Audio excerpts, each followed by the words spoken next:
we've got a little blustery, yucky weather going on here. Been rain and winds blowing, it's cool. The kind of weather we were supposed to have back in April, and now we're in the middle of May and we're having it instead. So bees are flying a little bit. Got a colony that swarmed in right there that they're not out like they should be, but it's yucky. I'm not sure why I'm out here. But I've been working on stuff in the shop. I've built a bunch of new nuke boxes. Some of my old ones came back from customers. I've been selling quite a few nukes and super nukes, moving those out the door. I'm later this year than I wanted to be, but that's just the way it goes. I couldn't get my bees till later, so we're getting them out though. People seem to be happy with them. Been, like I say, building some nuke boxes. I've got some new bottom boards I'm building here. I don't use them except on my super nukes, so I've been using up some of the older ones, so I thought I'd get some built to replace them, and then you know, they'll get painted this summer and I'll have them for next year for building the super nukes. What I wanted to talk about was the expectations of new beekeepers. So I believe a lot of them come in with unattainable expectations. So a number of them that I've talked to in the last couple of days, you know, and they've done a little studying on it, but it's new. They feel like they're over their head, and it's the same common comment. I need to see what I can do to not lose them. If I can do this and not lose my bees, and I've told them it's the wrong attitude. You're going to lose your bees. Professional beekeepers lost 80% of their bees last year. So we need to get away from that whole idea of I need to do the right thing so I don't lose my bees. And if I lose my bees, I did the wrong thing. Because you're going to lose bees. And if you can take the time and really listen to these guys that have been doing it for a while, the classic example is Michael Palmer, but most all of the rest of them have the same story. You need to be making your own replacements because you're going to lose them. They're not going to survive. They're going to die. If you don't set up your own replacement stock to be able to fix the ones that die and replace them with your own things, then you're going to have to buy them. So I think we need to just have different expectations going into this, that your first year, when you can really expect that you're probably not going to get them through winter,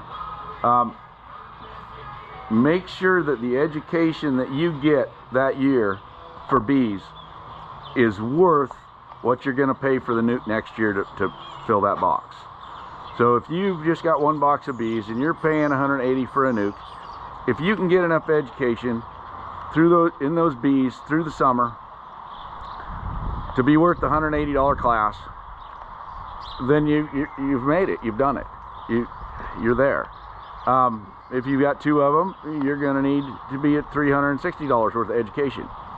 But it can be done. That means you need to get in your bees. It means you need to learn what they're doing, watch what they're doing, see the mistakes you make, correct them, try to make some splits, see how it goes. If it's unsuccessful, it's still education. Education costs money, and you have to get it. So if you go at the whole beekeeping idea planning on learning, eventually you're going to become a good beekeeper who has a better chance of doing the right things to keep them alive. But we all know, everybody that's done this for any length of time knows, the first things you do are screw up. The first things you do is do it wrong. And you have to learn to do that and get through that to figure out how to do a little higher percentage of it right, because we're all still doing things wrong. And all of them do. Michael Palmer, Bob Binney, they can point out at the end of the year things they did wrong every year, and they've been doing it a long time. So it's a constant and continual education. And if we go at it that way, the idea of losing them and the fact of losing them when we do lose them is not devastating. Because you know it's going to happen. You're planning for it. And so I just think that that's a different outlook than we've had, and that a lot of people have, especially new beekeepers, that we need to enforce on them.